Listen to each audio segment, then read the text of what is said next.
Hi, Catalina. Thank you so much for joining me today. I'm so glad to finally interview you. Happy to be here. You have been on my list of people I wanted to interview for a long time, and I am so inspired by all of the work that you do and just who you are. So, thanks for joining. And on that note, I want to hear from you about what made you decide to start LoanSense. Well, it's a very personal story. In 2015, I tried to go buy my first home. And I say try because I went to a few different lenders who didn't respond. And finally, the third said, pay down your student loans and come back later. And I was like, this house I wanted to buy, what does that mean? When can I pay down my loans by 5 years? What will this house be worth? And I was just doing all this analysis and I was like, this can't be right, right? Like our generation goes to school. We were told we have to go to college. And so being a good policy, because I studied policy, I wanted to see what the actual rules are and try to understand this process and system. So I started actually reading the guidelines myself, Freddie and Fannie guidelines, and I found that I could actually change my student loan plan with my student loan servicer, and that would allow my lender to count this new payment as a lower debt to income and thereby be able to afford more house. So I went to my student loan servicer, made this adjustment. I didn't quite know what I was doing. It took a few months, but I went back to that lender who sat down with me and explained to the best of her ability and her knowledge at the time. I went back to her and I was able to, a couple months later, close on my first house. Not that exact house anymore at that point, but at least I was able to close on my first house.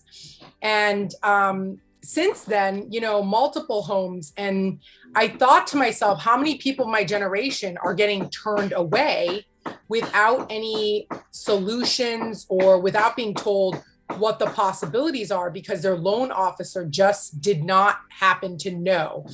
And so I was inspired to start LoanSense out of helping people of our generation that experience the same dilemma. Right. And this goes to the psychological thing we talked about, like on LinkedIn, that I'm happy to address later, since it made me realize there's a lot of like psychological aspects to our generation taking on debt and then how they respond to it. Right. And people respond very differently. Yeah. Yeah, definitely. No, and I think student loan debt, I think it's that we have 300% more than our parents did. Like this is a fairly newer phenomenon that we're learning how to navigate in a housing market with prices that are higher than, they've raised so quickly. And I think that understanding how to navigate that is extremely stressful. And I've had my own personal experience with student loan debt and having partners with extraordinary amounts of student loan debt that we're just not. I think it's not just that we don't know how to navigate that and build wealth and, go through these other steps. It's that it's also just extremely overwhelming and stressful. And so you kind of like have that response, the stress response that makes you not really able to even think clearly about a lot of these decisions. So making that easier, I think, is extremely incredible that you have made that more accessible, I guess. Yeah. So according to the National Association of Realtors, more than 50% of homebuyers under the age of 36 said that student loan debt delayed their home buying. We also asked that of the Next Gen Homebuyer Report and saw that even homebuyers themselves said that they were delayed in buying their home due to student loan debt. How do you think that student loan debt has impacted homebuyers' ability to buy? Okay, so obviously it impacts it because it's counted as a debt line item. However, whether it tangibly affects you like in an actual way of qualifying versus being a psychological barrier are two different things. Obviously, those that have more debt but earn more, there's different it really depends on how much you earn. There's some people that earn so much and have lower amount of student loan balance relative to their income won't suffer as much. But if you have a higher student loan balance relative to your income, the more it's going to impact you. So Right now, over 50% of all graduates from grad school specifically, it doesn't even matter if it's an MBA, social work, whatever the program is. It could even be like a master's in art, for example, in like art studies or something like that. It doesn't matter the degree. More than 50% are graduating with a higher balance than their first year salary. So the higher the balance is relative to your income, the more it's going to impact the borrower.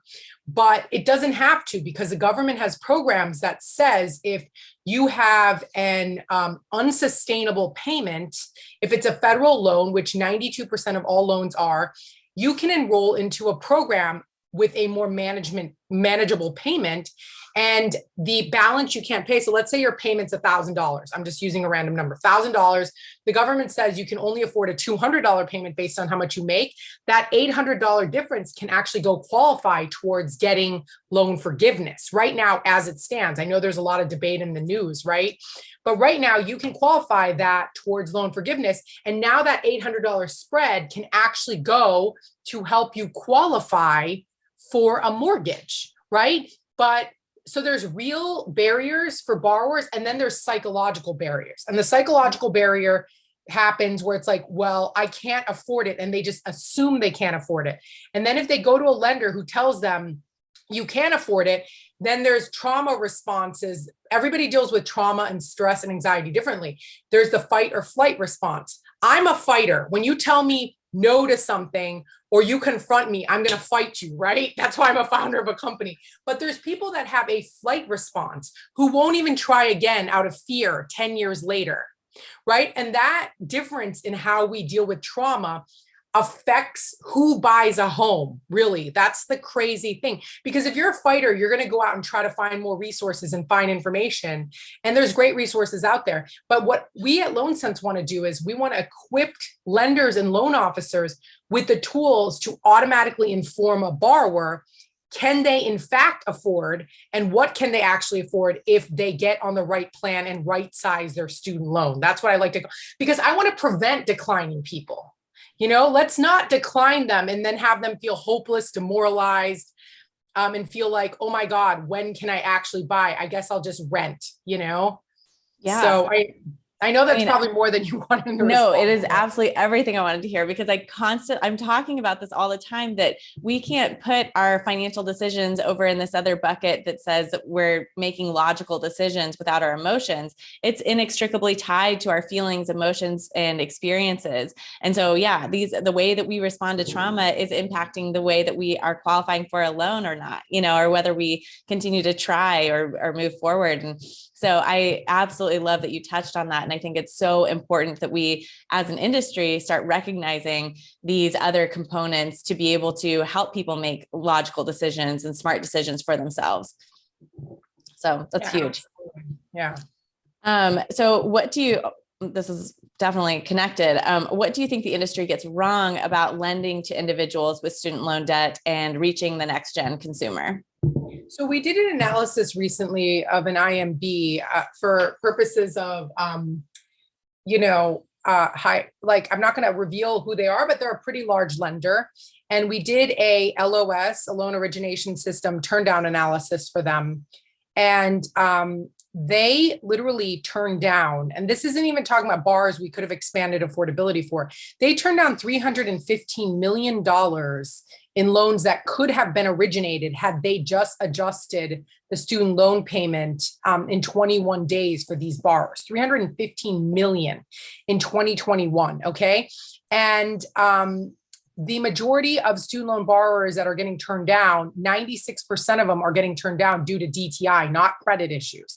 The primary HMDA reason is DTI. So what are they getting? What are lenders getting wrong? I mean, it's not their fault. They're not trained in federal student loan repayment programs. But what they're getting wrong is the easiest debt to adjust in the closed loan cycle, 21 days, is the student loan without the consumer or the borrower having to put in a dime.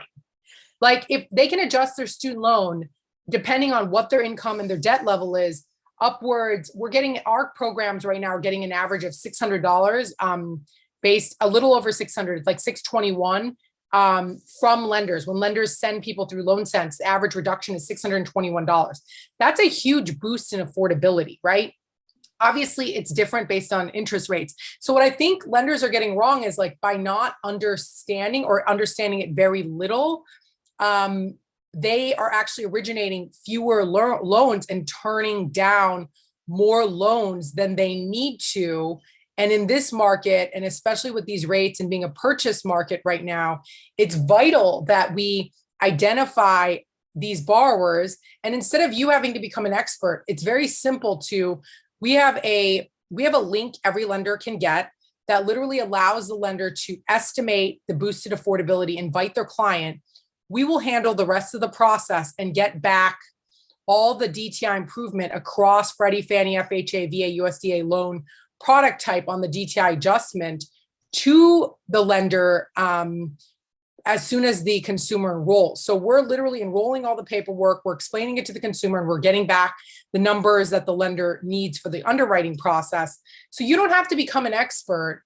You just need to know that there are programs out there and not to just assume that a person doesn't qualify, but there are solutions out there that could actually help them qualify, not just going from a no to a yes, but going from a yes, but a yes more, right? Allowing you to buy in a better school district, get an extra bedroom, bathroom, etc., right? So I think what the industry is getting wrong is not realizing that student loan debt plagues this purchase market like crazy, and that the impact is real and psychological.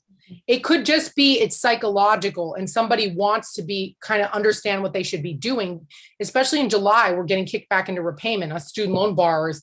So if we get kicked back into repayment and we're too scared, oh my God, now we're gonna have a student loan payment, then a lender can still give this as a solution, even if it doesn't have a huge impact on their affordability. It's still a good solution to know about because that affects a borrower's like capacity to feel like they can or can't afford a mortgage. Does that make sense? Absolutely. Yeah. I think that there's so many people that I talk to, like friends and people all the time that talk about how they are waiting to buy a home until they've paid off their student loan debt. And there is the psychological component and also myths out there about what it takes to qualify, and just general fear about like, oh, it's just not a good time yet for me to buy because I made this decision earlier. And I think people don't know how to manage their debt, and they don't know how to manage their wealth, and so supporting, I think people need to be promoting this kind of information before they ever talk to a borrower, on their social channels, all that kind of stuff, because people don't know.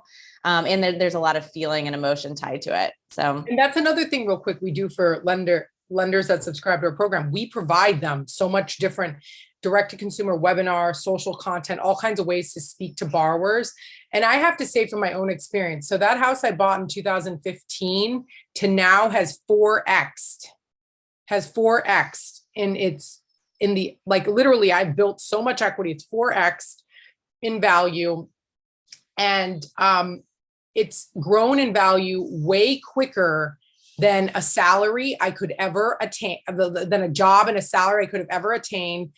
It has given me the freedom to say, I'm not going to go into a corporate job. I'm going to start a company because I have real estate that can pay all my expenses. So I don't have to worry, how am I going to buy groceries this week?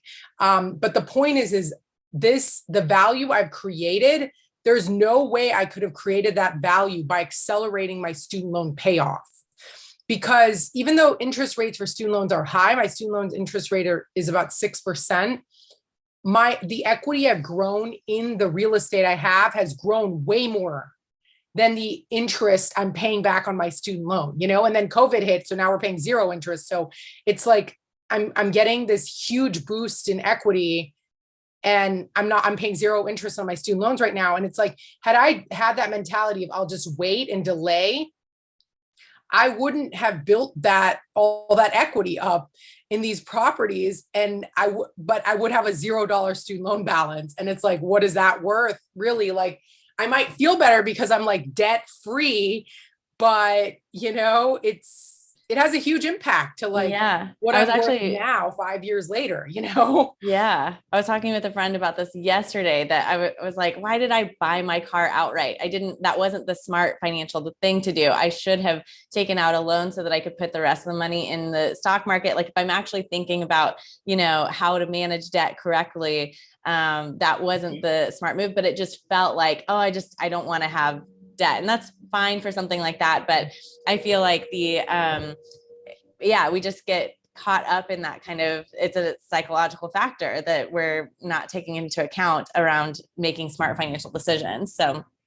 Um, so on that, we had a bit of a discussion on LinkedIn, and I just absolutely loved what you were talking about around kind of the power of emotion behind financial decisions. So you've talked a little bit about that so far, but I wanted you to share a little bit more on kind of the psychology of financial literacy and why you think it's important to consider that. So I talked about it a little at the beginning of this about like how we deal with trauma and we have a fight or flight response. I think the most important aspect of dealing with, especially our generation that has higher amount of, like right now, for example, I was reading a report and usually during the months of April and May, people pay down their debt like historically, and this is the first year in many years in which the amount of average consumer debt has just risen, because usually what happens is during the holiday people buy a lot of stuff and then the amount of consumer debt has just risen because of the increase in gas prices and all the economic instability that's happening right now in our economy. And I say this because if a lender only treats a borrower with the information they think is the most logical, which I mean, by the way, you should give them the most logical information and the best information. I'm not saying not to do that. But if you don't approach it with like empathy and understanding for people's current financial situation, then I think it's people are like, oh, people rate shop. I'm like, they're not rate shopping. They're trying to find the person that they trust the most. And the person they trust the most is not the person that gives them the best rate. It's the person that gives them the best, not just best advice, but is empathetic and caring about their situation. And so we work through a lot. We get a lot of customers, a lot of borrowers through lenders. But a lender might tell a consumer, hey, get LoanSense's help because you can't afford enough home right now. But we hear over and over from borrowers that my lender told me about LoanSense, but I watched all these videos on YouTube and I realized, wow, there was information I just was never told, never understood. I never really understood how to actively manage my student loans.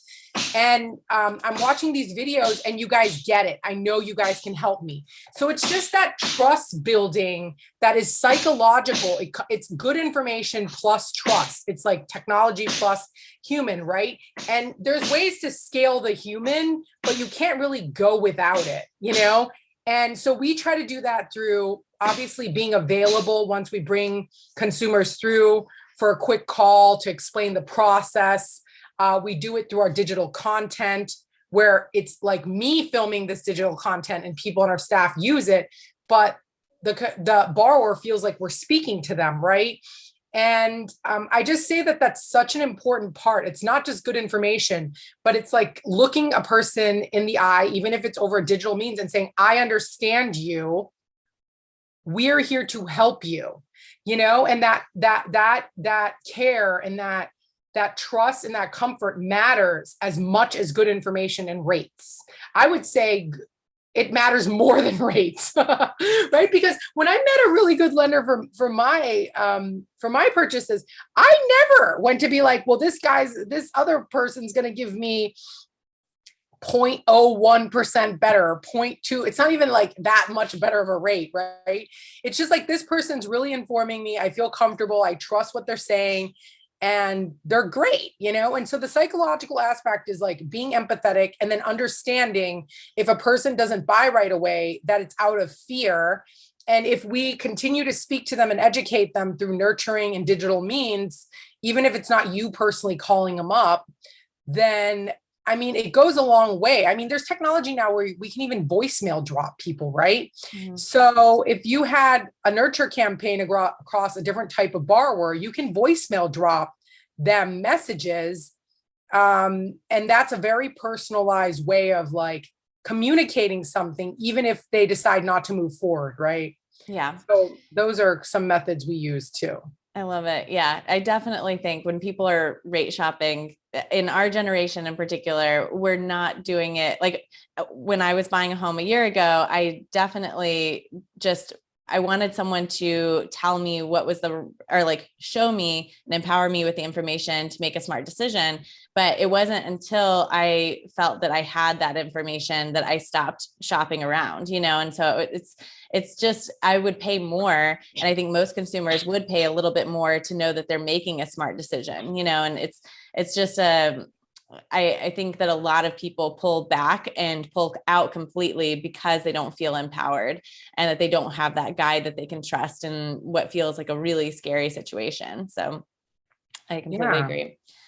So I've loved everything you've talked about, and thank you so much for taking the time to share your thoughts. The last question I have for you is just how can we better support your mission as an industry, and how do lenders work with you?